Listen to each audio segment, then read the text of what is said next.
Hello, this is Dr. Al, and today I'm going to be talking about Dr. Harold Koenig's book, In the Wake of Disaster, which is a training manual that we use to train first responders and human services workers in response to catastrophes and terrorist activities. As a matter of fact, the subtitle of the book is Religious Responses to Terrorism and Catastrophe. And certainly this comes to mind, and our heart and prayers goes out to all the survivors of Hurricane Harvey and their families there in Texas, Louisiana, surrounding areas. And I've been asked to talk about what we need to do to be able to help, in addition to send money. Because money certainly is important in the rebuilding efforts.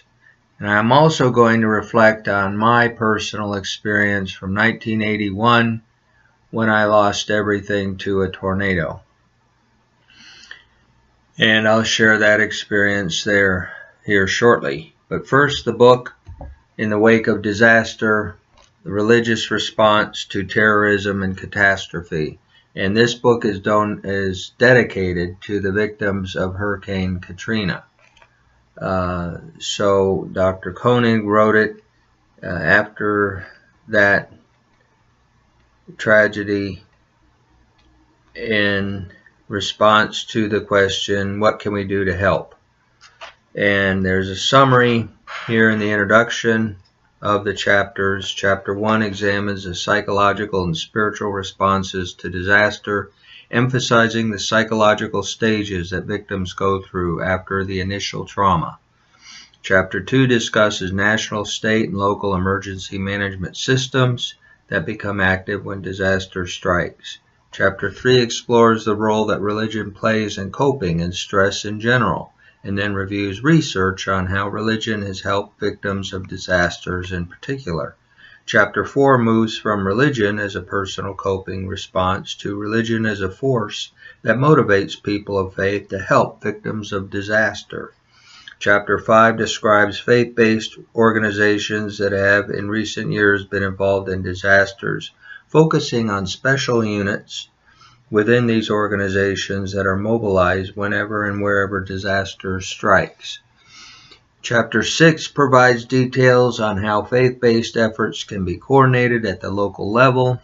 Chapter 7 focuses on how faith communities can get ready for such events. Chapter 8 examines barriers and obstacles that stand in the way of faith communities being more fully integrated into the formal disaster response system. Chapter 9 examines ways to overcome those barriers through research, education, leadership, and changes in attitude. Chapter 10 makes observations about the relevance of this topic to faith communities, government agencies, and mental health professionals. A section on resources provides information on websites, organizations, books, pamphlets, and published research that will help the reader obtain more in-depth knowledge about the role of FBOs in responding to disasters, FBOs being faith-based organizations. And certainly we saw this when President Donald Trump had the head of American Red Cross, the Southern Baptist responders to crisis, and the head of FEMA, Vice President Pence, as well as there's one more organization that was there present for the interview and briefing and meeting, where they were coordinating and integrating all their efforts for on-the-ground response to the victims of Hurricane Harvey and the rebuilding that's now going to go on. I apologize, I'm blanking on that third group, the head of that group. They'll come back to me later perhaps. But the book is all those things that I read as chapter summaries and even more, and is very helpful for us to read in this time if we're thinking about responding with our physical presence to help rebuild the region affected by Hurricane Harvey and the aftermath. And we certainly pray for those family members and individuals as they rebuild, because losing everything is very, very, very difficult. And I have personal experience in that. The time when I lost everything in a tornado. It was 1981 in Fort Lauderdale, Florida. I just finished up graduate school and earned my master's in counseling psychology and mental health services, and from Nova Southeastern University, and was sitting around with a group of friends in the living room. It had been a sunny, clear day. I spent some time out at the pool, and then came indoors to the living room and sat around and talked and was just hanging out, when all of a sudden a thunderstorm came in.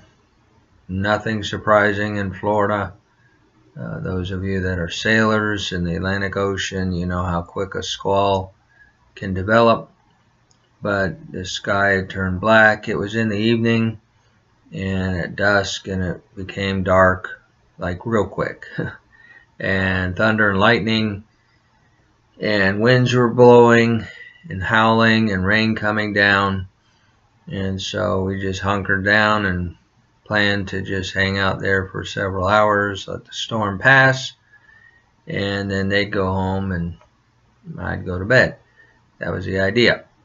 While we were sitting around, I believe we were playing backgammon or some board games, Yahtzee, a few others, and just listening to music. I had a really cool Grundig turntable where the arm moved across like this. It was a two-seated arm,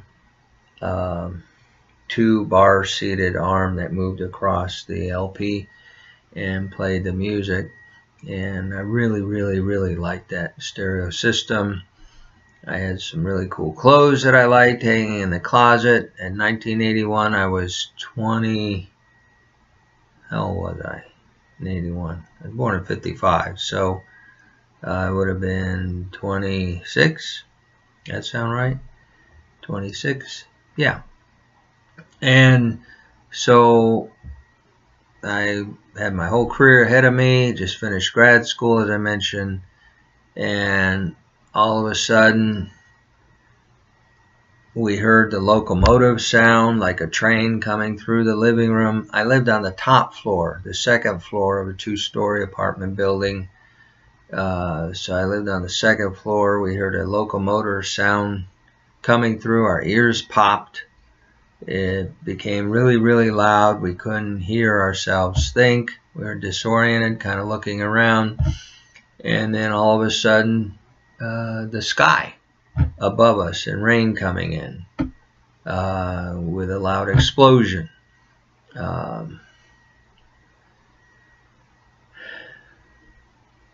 And we just looked around at each other, and the power went out. I got my flashlight, had it right there ready for the power to go out, as was expected in Fort Lauderdale many times due to storms. And turned the light on to look at my friends. They seemed to be okay. I held the light up to my face. They said I looked okay. And then I shined the flashlight to the walls, and I saw shards of glass about 4.5, 5 foot high and higher embedded into the drywall. And everything around us was gone. Only the couch we were sitting on was still there. And so I walked around the apartment. Rain's coming in. It's cold. The wind's howling. All my stuff's out of the closet. I could see the ductwork. The ceiling's gone. You could see the ductwork above the ceiling. The roof was gone. and all the HVAC ductwork was flattened like pancakes all throughout the apartment. And I kept looking back at the shards of glass in the living room, realizing that if any of us had been standing, those shards of glass would have gone through us. So I was immediately grateful that we were okay, but a bit hurt that all my stuff was gone. And it really, really hurts when all your stuff is gone. I'm just telling the story now, recalling that feeling. It's an emptiness. You know it's stuff. You still got people around. You're still glad you have your own life. Your friends have their life. But your stuff is gone. And in one of the chapters, Dr. Koenig talks about things to say and things not to say to survivors, which is a really, really important section. Because, yeah, people say, well, you got your life, you got your friends, they're fine. Yeah, but all my stuff is gone. It's just stuff, you know that, but it's stuff you like. That Grundig turntable, for example, that was gone. My clothes, I had some really cool clothes that I liked, and it was all gone. So God worked all that out to where in '82, he called me to move to Kansas City. And yeah, I had a little bit of a insurance claim check. I had renter's insurance at the time, and you get a little check. It kind of makes you feel okay for a while, and then you start pricing stuff and realize it's not a replacement check. It's just a value check of what your stuff was valued at the time it was taken. In my case, it was sucked out into the sea, the Atlantic Ocean, somewhere off the beach of Fort Lauderdale was all my stuff. So you have this little check, and God said, I felt him calling me to move to Kansas City, where in subsequent years he used me in ways that he couldn't have used me in Fort Lauderdale. And let me tell you, it's really, really easy to move when you don't have any stuff. It's real easy to move when you don't have any stuff. And so I moved to Kansas City in 1982, started a Christian counseling practice soon after that blossomed. Met some wonderful friends, including my pastor friend Don Walker and his wife June and their family, and they helped me through some other subsequent times of losses. And when you lose everything, you lose everything you had to fall back on, so that subsequent losses after that initial loss, without that stuff there to fall back on, it makes the next loss even more difficult. And it wouldn't have been as difficult as if I had this stuff to fall back on from the initial loss in '81. I'm simply saying this to help people understand how devastating it is that these survivors are going through, and other survivors since them and now after them, other survivors go through. And the support of others is so important, that people are there right away to help you rebuild. Back to my story in '81, it was clear to see then that the whole apartment had been, the whole building had been devastated, and then the tornado went from one building to the next two in line and just ripped off the roof and sucked out the stuff of all of us. And there were probably over 100 families affected just by that one tornado that came in, a water spout, whatever it was, that came in off the ocean. God allowed it. God redeemed it. And God certainly has blessed me over the years Staying true to Him is important for those of you who are believers. Not fault finding with God, not becoming bitter at God for allowing it, but letting Him rebuild your life in ways that are beyond our understanding. And He did that in my case in 1982 and following, where I've lived in Kansas City since 1982. And as I said, God has used me here in ways that I know would not have been possible in Fort Lauderdale, Florida. So He causes all things to become new. He brings joy from mourning. He brings beauty from ashes. He brings treasure from trash. And He is certainly sovereign and will rebuild the lives of these individuals who have lost everything. Some have lost family members. Some have lost friends. And let's just pray for them now if we could. Heavenly Father, I just pray for those survivors of Hurricane Harvey and the devastation and aftermath that has occurred. And Lord, I just pray that you would do for them what you did for me, Lord, in rebuilding. And just put people in their path, Lord, that would say encouraging things and help them in the rebuilding process. Help comfort them who mourn. And they're certainly mourning now, Lord, if not losing family members or friends. They've lost prized possessions and meaningful possessions, Lord. Just bring comfort to them as they mourn, Lord. And we know you will, for you are the God of comfort.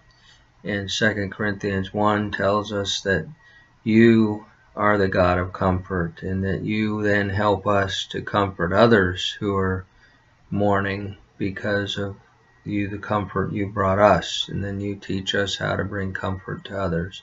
And I pray that you would mobilize your believers, Lord, to be effective witnesses for you, to be effective comforters, to be effective rebuilders for those who are now at a place of extreme loss and devastation, Lord. Please bring healing to our country as well, and use this perhaps if needed. There's certainly other events on the horizon, Lord, for which we need your guidance and direction. We thank you for the day of prayer that was yesterday, and thank you for causing us to pray for one another and leading us to pray for one another and to continue, Lord, in the weeks and months to follow, because this rebuilding process will take longer than a short period of time, we know. And we thank you in your name, Christ Jesus. Amen. And I thank you for listening to this book review and my story of loss and rebuilding, but the book review of In the Wake of Disaster, a religious response to catastrophe, to terrorism and catastrophe. Thank you all for listening, and the Lord bless you, and be sensitive to how the Lord would use you in these upcoming weeks and months to help those in Houston and surrounding areas, Texas and Louisiana, in that region, as they rebuild. Thank you, and the Lord bless you.